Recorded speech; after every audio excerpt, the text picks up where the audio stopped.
Okay, so here's my schedule for this week.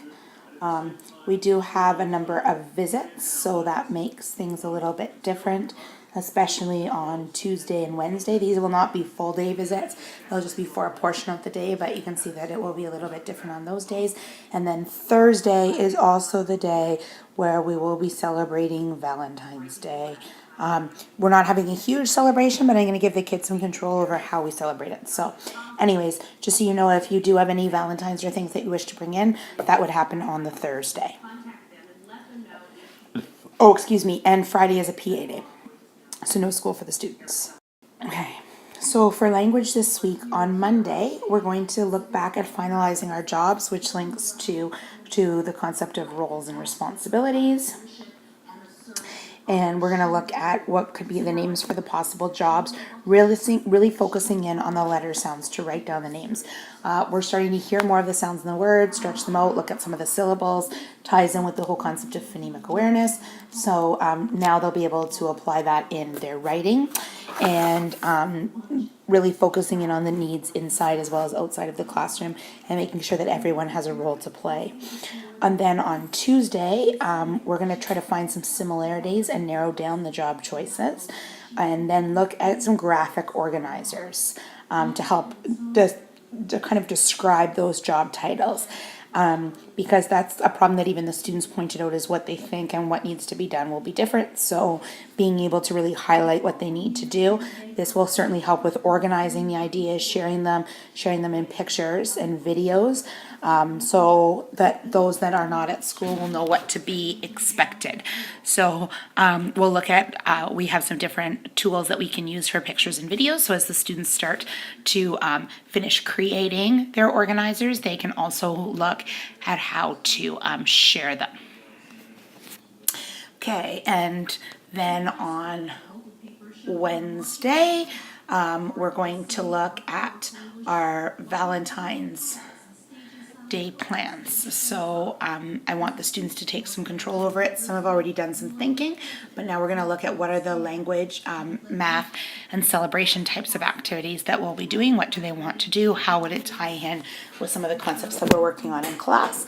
And then describing their choices, so we can use some sentences, and then look at how they can share those ideas for those people that may not be there, but also for parents to hear. So then they can take that role in documenting, which we've been trying to do a little bit more, but now they can do it and they can have it up on the blog as well, because they've been taking a little more interest in that as well. And then on Thursday, looking at maybe writing notes and some letters to show that we care. Weather permitting, I should hopefully be picking up the stuffed animals this weekend from the class at Ancaster Meadows. They can also write some letters back, or share their thanks in a way that works for them. And also documenting what we did that aligns with what they wanted to do in the classroom for Valentine's Day. So making sure that they can then share with their parents what we did to kind of tell our collective story of what we actually did in our room. Thanks to my awesome PLN, I now have some amazing images for Math Talk Mondays. We're going to connect it to the idea of time. And because there's so many great pictures of clocks and watches and different times shown in different ways, after they've kind of looked and we've had a bit of a discussion together on it, I'm hoping to follow up with what they can do in different amounts of time, and kind of work this into the idea of our kindness initiative. So what can they do working together in different amounts so they can see the actual passage of time too. Sorry. Depending on how long the math talk part works, because I'm also going to do, it won't just be math talking, because it's also going to be kind of like an independent follow-up of the students showing me with pictures and words what they've seen. What I'm going to do is, some of this may get hooked in to Tuesday's initiative as well, where they're going to also be building a clock structure. So I've got some clocks now for analog clocks for the tables so that the students can see them, because I think they need to be kind of immersed in that kind of time because they haven't seen them a lot and really kind of start to understand how they work.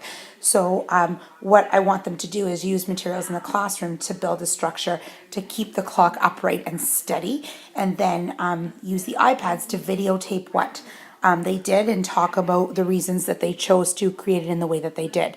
So not only can they kind of work with the clocks and the materials and build, but it also connects to our structures unit. And then on Wednesday, I'm thinking of having them make this Valentine's box to hold the different Valentines that are coming in from the class, since a lot of parents have let me know that they're planning on bringing stuff in, and any treats that come in from home, they need a place that they can go, and it has to be able to be moved around to be held.